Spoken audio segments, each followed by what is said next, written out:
So in this lesson, we're gonna explore the Naisargika Karakas. So what are the Naisargika Karakas? They are the natural significators of the planets that produce the important people in the life of the native. So the Naisargika Karakas are most important for judging whether or not the people indicated by the Karaka itself or the planet itself will be present in our lives. So they are also important for judging the physical well-being of those people. Many of the Naisargika Karakas as given in this text will be different than those given in the medieval text.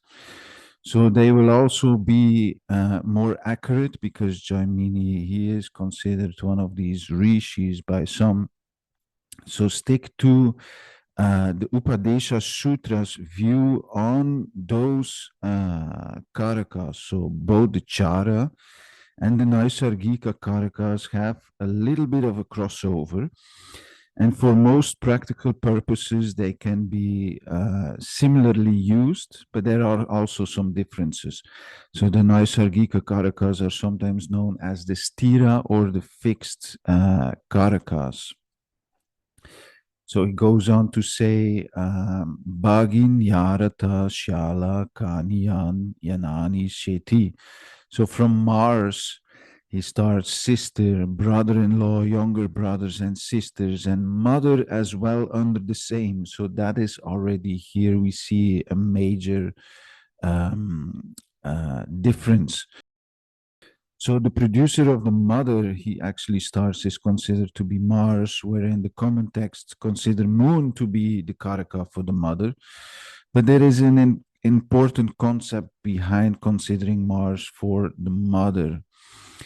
We know that the natural ages of the planets, we know that the moon is the natural ages from 0 to 1, where the baby is really nourished, but also Mars is from 1 to 3, and that is the teething age, and moon is kind of the nurturing aspect of the mother, while Mars is really that protective aspect of the mother.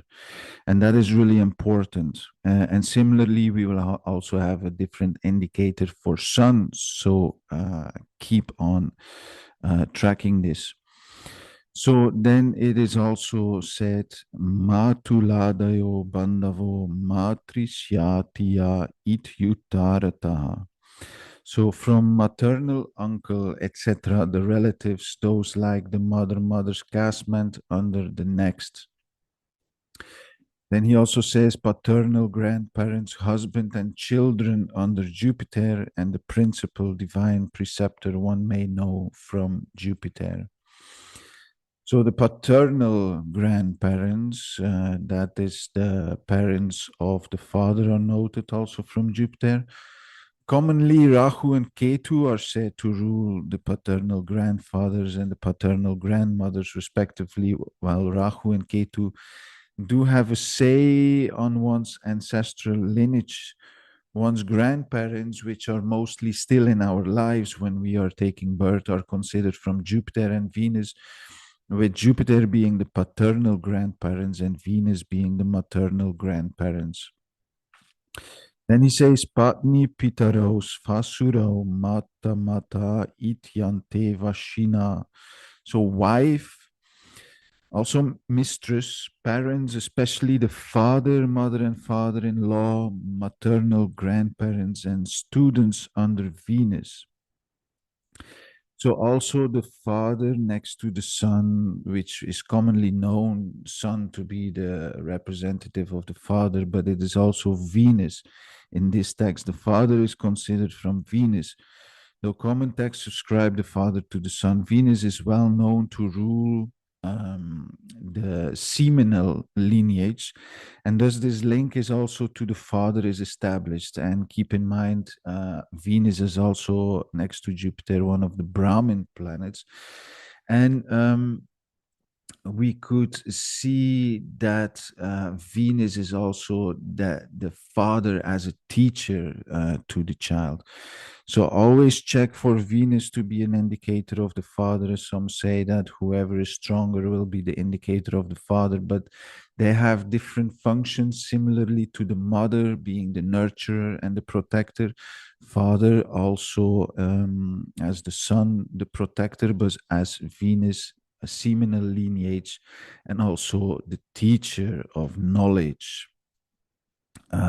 So also it says the maternal grandparents also to be considered from Venus, though commonly Rahu and Ketu are assigned to the maternal grandmother and maternal grandfather, respectively. Now, Rahu and Ketu, they are ancestors. And that could be great grandparents. It's the ancestral lineage. So, mostly as we take birth, grandparents are still in our lives. So, these Naisargika Karakas are there under one of these grahas.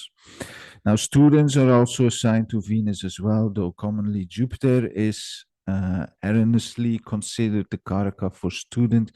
Jupiter is, as well known, the teacher or the guru above Venus as the students. So then he also says, Mando Yayan Grahishu, and then Saturn is the elder amongst the planets. Now, what does this mean? Saturn represents any and all important elders not ruled by other grahas, the most notable of which is also elder brother. Though many of the Karakas are different in this text as compared to medieval common texts, and though some of them appear very unusual, they have proven themselves to actually work much better in practice. It is quite interesting to note that no Karaka ships have been assigned to the sun, the moon, or the nodes in this text, even though we see sun also as father and moon as mother, but in a different function. But Jaimini does not mention this, nor has a Naisargika Karaka been assigned to the native himself. And therefore, we saw also in the Chara Karakas, the Atma Karaka will be the self Karaka, and that's an important one.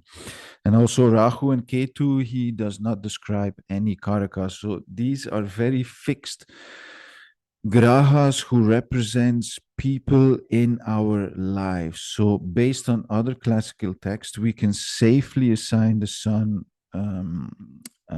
as a Karaka for the native himself or for ourselves. And it is also well known that the moon is also a significant self planet for the native. So sun is considered Atman, the soul, and moon is Manas, which contains the jiva, the self, along with the ahamkara, the ego, the idea of separate existence. Thus both sun and moon indicate the native. Rahu and Ketu are not considered karakas of concrete people for the simple reason that Rahu and Ketu themselves have no physical body, as do the other grahas. Therefore, they represents these ancestors. And also in medical astrology, we see that sun and moon do not get an element because they represent actually the self. And then to finish this first pada of the first chapter, there is some extra rules here, and this for the serious student, you can dive a little bit in it. So he speaks about forward and reverse for the Rashi counting. So he says here a forward rule at the odd Rashi. So we counting forward from any odd Rashis. Opposite rule at what is left. So the remaining are the even Rashis when counting Rashis from some point, or for determining the direction of Rashi dashas. For even Rashis, we count and move in the reverse direction from Pisces to Aquarius to Capricorn and so on. So this rule may comes as a shock for someone, but this is a very important rule. And he also said, "Na kvachit," so it's not sometimes, it's all the time. So we count reverse for even rashis. Also in the planetary ages, this is very important when you have a sub dasha or time. This is counted reverse for the even rashis. So there's also a rule on the variable dasha length. It says generally the whole amount of years are equivalent to the borders occupied by the lords. And this is one of the certain cases where the rule that even rashis are counted in the reverse is not adhered to for this purpose of determining the length of variable length dasha. So that is kind of an exception. The length of many dashas is dependent on how far the lord of the Rashi has moved from the Rashi. So since planets move in the forward direction from Aries to Taurus, the dasha lengths are always counted in forward direction, no matter whether the Rashi under consideration is odd or even. But there is much more on Rashi dashas, which will be covered later in the course. And then there is also, of course, the padas, which he says, as far as the Lord's resting place among the Rashis, as many from the Lord's resting place is the pada. So that's another of the cases where the rule for moving in the reverse for even Rashis is not adhered to for the determination of the padas. So the number of Rashis that the Lord of a Rashi has traveled from its Rashi is added to the Rashi that the Lord of the Rashi is in. So this gives the pada for the Rashi in question, since padas are dependent upon the movement of the Rashi Lord, which is always in the forward direction. Their rule for counting in the reverse for even Rashis is also not followed. So that is a bit of a contradiction, because he says, yeah, this rule is to be followed always, but there are a few exceptions. So he says the understanding in the fourth place, the fourth, and this means that it again describes exceptions to the rule for calculating the padas. If the Lord of the Rashi is in the fourth from the Rashi in question, then the fourth becomes the pada rather than the seventh. From this rule, we are to infer that the pada cannot fall in the seventh, and if it does, then it actually falls in the fourth. And this also happens when the Lord is in the 10th, and when the Lord is in the 10th from the 10th is the 7th. But that is not the pada, rather the pada becomes the 4th, and this inference is explicitly stated also in Brihad Parashahara Shastra. So standing in the 7th place, the 10th. So if the Lord of the Rashi is in the 7th from the Rashi, then the pada becomes the 10th from the Rashi in question rather than the first. From this rule, we are to infer that the pada cannot fall in the first either. So if it does, it actually moves to the 10th. And this also happens when the Lord is in the first, in which case the pada moves to the 10th. And this inference is explicitly also stated in Brihad Parashahara Shastra. And then lastly,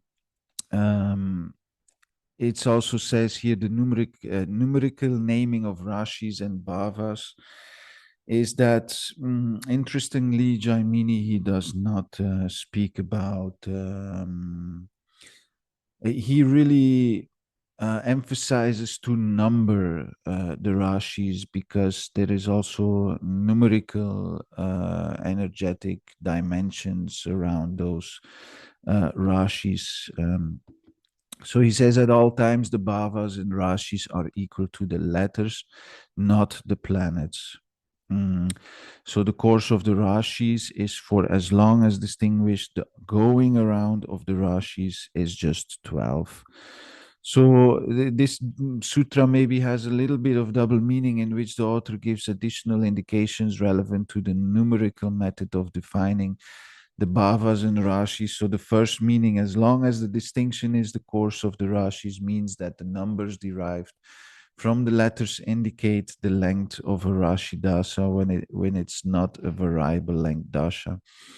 The author gives the Dasha length through the numerical format rather than stating the length of Dasha in years. And then the second meaning, going around amongst the Rashis are just 12 distinctions, tells us to divide the number derived from the letters by 12, since there are 12 Rashis and 12 Bhavas. And this is an important point in the sutras. The method of deriving numbers from the letters in a word is not uncommon in astrological text. It is rather the norm. However, it is not so common to divide the number by 12. Generally, the number is taken as it is, and when the sutra has thus properly understood, we find that the author gives us the subtleties that are necessary to come to correct conclusions here. So, a very important verse. Oh, yeah. And then finally, he also speaks about Varga's Kala and authoritative texts. Authoritative, horoscope, etc., skilled in Hora, Varga, etc., skilled in hours, etc. So he just mentioned here that